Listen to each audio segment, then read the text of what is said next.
Banking sector का जाना पहचाना नाम यूको बैंक, भारत में 3,300 से ज़्यादा और विदेशों में भी ब्रांचेस हैं इस बैंक की। और जून 2025 तक के जो आंकड़े हमारे पास, उसमें करीबन करीबन 3 लाख करोड़ की डिपॉजिट है बैंक के पास और 2.25 लाख करोड़ के एडवांसेस भी। आइए आपकी मुलाकात करवा रहे हैं हम कंपनी के मैनेजिंग डायरेक्टर, बैंक के मैनेजिंग डायरेक्टर और सीईओ अश्विनी कुमार साहब हमारे साथ कार्यक्रम में शामिल हो रहे हैं। इंडियन बैंक में आप एग्जीक्यूटिव डायरेक्टर के पद पर रह चुके हैं, प्रोफेशन से आप चार्टर्ड अकाउंटेंट हैं, कॉमर्स में आपने पोस्ट ग्रेजुएशन किया है, Indian institute of banking and finance से आप सर्टिफाइड भी हैं। नंबर्स आए कल बाजार के दौरान आ गए थे, उसे नंबर 1 बजे के आसपास एक बार जल्दी से आपके सामने रख दूं। नेट इंटरेस्ट इनकम 6.5% बढ़कर आई है बैंक की, वहीं मुनाफे में रही है 10% की बढ़त। ग्रोस और नेट लेवल पर एनपीए थोड़े से बेहतर हुए हैं तिमाही दर तिमाही, एसेट क्वालिटी सुधरी है, प्रोविजनिंग हल्की सी बढ़ी है, साल दर साल 460 करोड़ से 616 करोड़ और तिमाही दर तिमाही तो घटकर आई है 663 करोड़ से 616 करोड़। आइए स्वागत करते हैं अश्विनी कुमार साहब का। सर गुड मॉर्निंग, बहुत बहुत स्वागत है आपका, धन्यवाद हमें समय देने के लिए। सबसे पहले एसेट क्वालिटी पर ही एक बार राय लेना चाहता हूं आपसे, फिर से सुधार देखने को मिला है एसेट क्वालिटी में, अगर हम देखें तिमाही दर तिमाही तो बताएं सर क्या खास वजह रही है दोनों ग्रॉस और नेट लेवल पे एनपीए सुधरने के पीछे? धन्यवाद अनिल जी, हमें अपने चैनल पे समय देने के लिए। अनिल जी, यदि आप देखेंगे तो हमारा जो ग्रॉस एनपीए और नेट एनपीए का जो ट्रेंड है, पिछले कई क्वार्टर से लगातार हमारा ट्रेंड इंप्रूवमेंट की तरफ है। और ग्रॉस एनपीए और नेट एनपीए का जो गिरावट है, बेसिकली 2 फैक्टर्स हैं। एक तो हमने पिछले 2 साल के अंदर हमारी जो स्लिपेज रेशो को बहुत कंट्रोल किया है। आज से 2 साल पहले यदि आप देखेंगे तो हमारी स्लिपेज रेशो 1.75% होती थी, जो अब घट के धीरे धीरे करके 1 to 1.25 की रेंज में आ गई है। अभी इस क्वार्टर में भी जो अपने पूरे साल की जो गाइडेंस दी है 1 to 1.25% की, इस क्वार्टर की जो स्लिपेज रेशो भी 1.18 के एनुअलाइज्ड बेसिस पे है। दूसरा फैक्टर ये है कि हमारी जो total recovery and upgradation slippage से हमारी ओवरऑल स्लिपेज से ज्यादा चल रहा है, तो जिसकी वजह से हमारा ग्रॉस एनपीए कम हो रहा है और प्रोविजनिंग हम कर रहे हैं एंड हमारी प्रोविजनिंग कवरेज रेशो भी क्वार्टर ऑन क्वार्टर इंप्रूव हो रही है। नाउ प्रोविजनिंग कवरेज रेशो जो हमारी 96% के आसपास आ गई है और टेंजिबल प्रोविजनिंग कवरेज रेशो 86% के आसपास आ गई है, तो इससे हमारा जो नेट एनपीए में भी काफी कमी आई है। तो नेट लेवल पर एनपीए और ग्रॉस लेवल पर एनपीए दोनों ही बेहतर होते हुए दिखे। अब आते हैं सर क्रेडिट ग्रोथ की। आपने टारगेट पूरे वित्त वर्ष 2026 के लिए जो दिया है कि आप 12 से 14% ग्रोथ करेंगे, लेकिन उसके सामने 16.5% की ग्रोथ आई इस तिमाही में, काफी ज्यादा है आपकी रेंज से भी। क्या खास कारण रहे हैं सर? सर यदि आप देखेंगे हमारी ग्रोथ, जो क्रेडिट ग्रोथ कहाँ से आई है, हमारी ग्रोथ आई है retail, agri and MSME. Retail में हमारी ग्रोथ 30% है, एग्रीकल्चर सेक्टर में हमारी ग्रोथ 15% और एमएसएमई जो पर्टिकुलर जिसके ऊपर सरकार का भी काफी एक लक्ष्य है, जिसके ऊपर सरकार की बड़ा फोकस है, तो वहां पे हमारी ग्रोथ 20% आई है।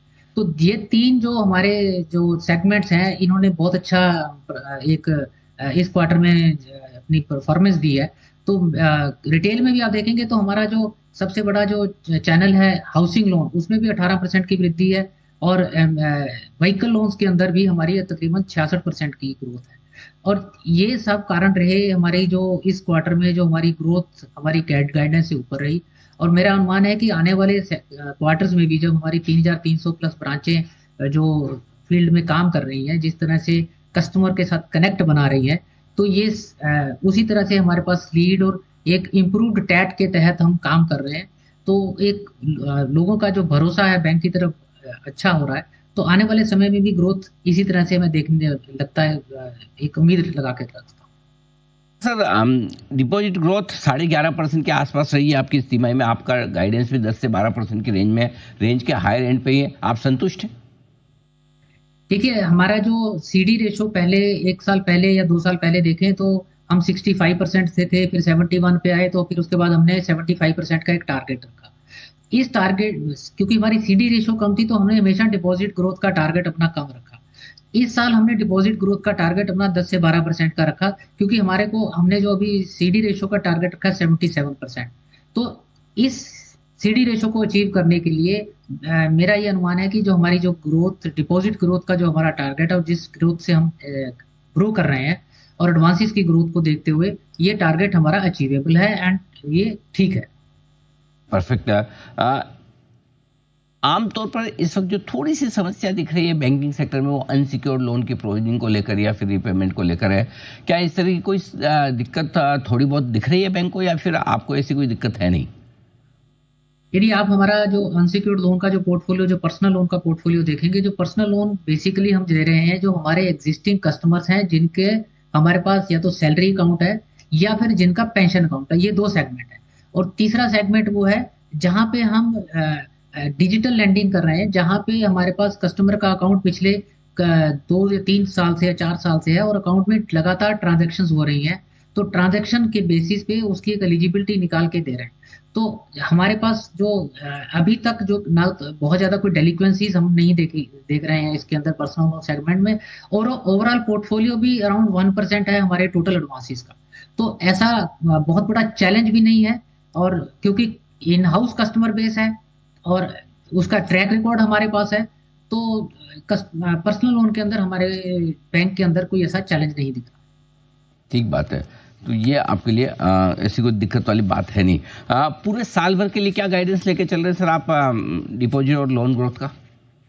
देखिए सर, साल के शुरुआत में हमने डिपॉजिट की ग्रोथ का 10 से 12% दिया, तो वही हम मेंटेन करेंगे। और एडवांसेस की ग्रोथ 12 to 14%, पिछले साल भी हमने 12 से 14% की ग्रोथ का टारगेट रखा था, लेकिन एक्चुअल ग्रोथ, क्योंकि हमारा रिटेल एग्री एमएसएमई के अंदर अच्छी ग्रोथ आई, तो हमने 17% से ऊपर की ग्रोथ अचीव की। इस साल भी हमारा टारगेट 12 to 14% ही है। जिस तरह से मार्केट के अंदर थोड़ा सा क्रेडिट का जो कुछ कम हो रहा है, लेकिन हमें उम्मीद है कि रिटेल एग्री एमएसएमई सेगमेंट के तहत हम अपनी ग्रोथ को, इस टारगेट को अचीव कर लें। अश्विनी सर, बहुत बहुत शुक्रिया आपका, धन्यवाद हमें समय देने के लिए और नतीजों पर विस्तार से बातचीत करने के लिए। एक बार फिर से आपको बहुत बहुत बधाई, कॉम्प्लीमेंट्स। एक बार फिर से यूको बैंक की तरफ से एक दमदार परफॉर्मेंस आई इस तिमाही में, शानदार numbers. Thank you so much sir, बहुत बहुत शुक्रिया।